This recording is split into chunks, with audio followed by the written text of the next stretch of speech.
የንግድ ቀረጥና የዋጋ ቅናሽ። የንግድ ቀረጥ ማለት ምን ማለት ነው? እንዲሁም ደግሞ የዋጋ ቅናሽ ማለት ምን ማለት ነው የሚለው ነው። ቀረጥ ምንድን ነው? ሰምታችሁ ታውቃላችሁ? ቀረጥ ምንድን ነው? እስኪ ንገሩኝ። እሺ ቀረጥ ማለት አንድ ነገር ለመጓጓዝ ሲመጣ ማለት አንድ ነገር ለመጓጓዝ ሲመጣ በመንገድ ላይ የሚያዝ ከሆነ በመንገድ ላይ የሚያዝ ከሆነ እሺ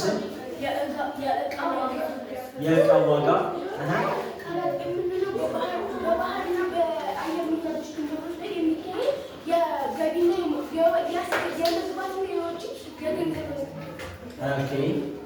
አየር መንገድና ባህር ላይ ቀረጥ ማለት ከውጭ ሀገር የሚመጣ እቃ ወደ ውስጥ ሲገባ የምንከፍለው ከውጭ ሀገር የሚመጣ እቃ ወደ ውስጥ ሲገባ የሚከፈል ክፍያ።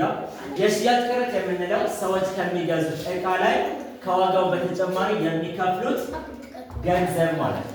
ስለዚህ የሽያጭ ቀረጥ የምንለው ሰዎች ከሚገዙት እቃ ላይ በተጨማሪ የሚከፍሉት ገንዘብ የሽያጭ ቀረጥ ወይም ደግሞ ቀረጥ ይባላል ማለት ነው። የንግድ ቀረጥ ይባላል። ስለዚህ ዛሬ የምናየው ስለ ንግድ ቀረጥ ነው ማለት ነው። የሽያጭ ቀረጥና የእቃው ዋጋ በአጠቃላይ ወይም ደግሞ ምን ይባላል? ጠቅላላ ዋጋ ይባላል። ስለዚህ ለምሳሌ አንድ ላፕቶፕ ብንገዛ ከሱቅ የሚያስከፍሉን የሽያጭ ቀረጡንና የእቃውን ዋጋ በተጨማሪ እያንዳንዱ እቃ የምንከፍለው የእቃውን ዋጋና ቀረጡን ተጨማሪ ነው የምንከፍለው። ስለዚህ በአጠቃላይ እነሱ የሚነግሩን ነጋዴዎች የሚነግሩን ምንድነው ማለት ነው? ጠቅላላ ዋጋው ነው የሚነግሩን። እኛ ከጠቅላላ ዋጋ ላይ ተከራክረን ነው የምንገዛው ማለት ነው። የሽያጭ ቀረጥ የምንለው ሰዎች ከሚገዙት እቃ የእቃ ዋጋ በተጨማሪ የሚከፍሉት ገንዘብ የሽያጭ ቀረጥ ይባላል ማለት ነው። የሽያጭ ቀረጥ ይባላል። ጠቅላላ ዋጋው ማለት ደግሞ የሽያጭ ቀረጡና የእቃ ዋጋ በአጠቃላይ ምን ይባላል? ጠቅላላ ዋጋ ይባላል። ለምሳሌ ተመልከቱ። አንድ ላፕቶፕ ኮምፒውተር ዋጋ 30 ሺህ ብር ነው። የሽያጭ ቀረጡ ደግሞ 4.25% ቢሆን ጠቅላላ ዋጋው ስንት ነው? በሁለት አይነት መንገድ እንሰራለን። የመጀመሪያው ምንድነው? ከላፕቶፕ ዋጋ ላይ የሽያጭ ቀረጡን መደመር ነው። ሰው በመጀመሪያ ቀረጡ ስንት እንደሆነ ማወቅ አለብን ማለት ነው። ቀረጡ ስንት እንደሆነ ማወቅ አለብን። ስለዚህ ቀረጥ ለማግኘት የሽያጭ ቀረጥ እኩል ይሆናል። ተመልከቱ 30 ሺህ ብር ምንድነው? 100% አይደል? 30 ሺህ ብር 100% ነው። ስለዚህ 4.25% ስንት ብር ይሆናል የሚለው ነው የምንፈልገው። ሰው የምናደርገው ምንድነው? 30 ሺህ ብር 30 ሺህ ሲባዛ በ4.25% ነው የምናደርገው። ሰው ፐርሰንት ማለት ደግሞ ምን ማለት ነው? መቶኛ ማለት ነው። ስለዚህ 30 ሺህ ሲባዛ በስንት? በ4.25 መቶኛ ማለት ነው። ሰው ማንኛውንም ቁጥር በመቶኛ የምናባዛ ከሆነ በክሪስ ክሮስ ማጣፋት እንደምንችል አይተናል አይደል? ስለዚህ ማለት ኦቨር 1 ነው። ሰው 20 በ20 ይጣፋል። ማን ይቀረናል?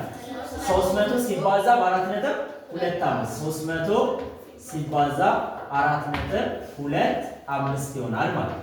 ይሄ ማለት ደግሞ በዜሮዎቹ ልክ ነጥቧ ወደ ቀኝ ትወጣለች። ሰው አንዷ ዜሮ ሲጠፋ ነጥቧ ወደ ቀኝ ወጣች። አሁንም አንዷ ዜሮ ሲጠፋ ነጥቧ ወደ ቀኝ ወጣች። ማን ቀረኝ?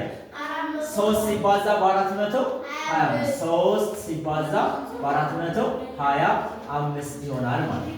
ሰው አሁን ይሄን ማባዛት 3 ሲባዛ በ5 3 ሲባዛ በ2 3 ሲባዛ በ4 በጣቶቻችሁ ለምሳሌ አይተናል። ለምሳሌ 3 ሲባዛ በ5 ከሆነ የሶስት ጊዜዎች ማወቅ ነው።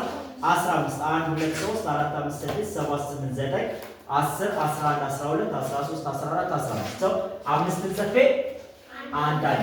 አሁንም 3 ሲባዛ በ2 በጣቶች ማውጣት 1 2 3 4 5 6 6 ከአንድ ጋር 7 3 ሲባዛ በ4 3 ሲባዛ በ4 አራት ጣቶችን ነው የምታወጡት 1 2 3 4 5 6 7 8 9 10 11 12 ስለዚህ 1275 ይሆናል ማለት ነው። 1275 ምን ነው? የሽያጭ ቀረጡ 1275 ነው። ስለዚህ 30 ሺህ ብር የሚያወጣ የላፕቶፕ ዋጋ ስንት ብር ነው ማለት ነው? የሽያጭ ቀረጡ 1275 ነው። ጠቅላላ ዋጋው ስንት ነው? ጠቅላላ ዋጋ እኩል ይሆናል የላፕቶፕ ዋጋ ዋጋ ሲደመር ቀረጥ ነው የምናደርገው ቀረጥ። ስለዚህ የላፕቶፕ ዋጋ ስንት ብር ነው? 30,000 ብር። 30,000 ብር ሲደመር ቀረጡ ስንት ነው? 1275 1275 ይሆናል ማለት ነው። ሰው 30,000 ሲደመር 1275 ስንት ነው? 31,275 ብር። ስለዚህ ይህን ላፕቶፕ የምንገዛበት ዋጋ ስንት ነው ማለት ነው? 31,275 ብር ነው የምንገዛበት ማለት ነው። ስለዚህ የሽያጭ ቀረጥ የምንለው አንድን ዕቃ ከምንገዛበት በተጨማሪ የሚከፈል ክፍያ ምን ይባላል? የሽያጭ ቀረጥ ይባላል ማለት ነው። እንደዚህ አይነት ነገሮችን ለማስላት ለነጋዴዎች የሚሆን መጽሐፍ ነው። ሂሳብን በጣት አራቱም የሂሳብ ስሌቶች በጣቶቻችንና በአባከስ ለመስራት የሚያስችል መጽሐፍ ነው። መጽሐፉን ለማዘዝ በ0936897932 ብትደውሉ የትኛው ቦታ ብትሆኑ በፖስታ እንልካለን።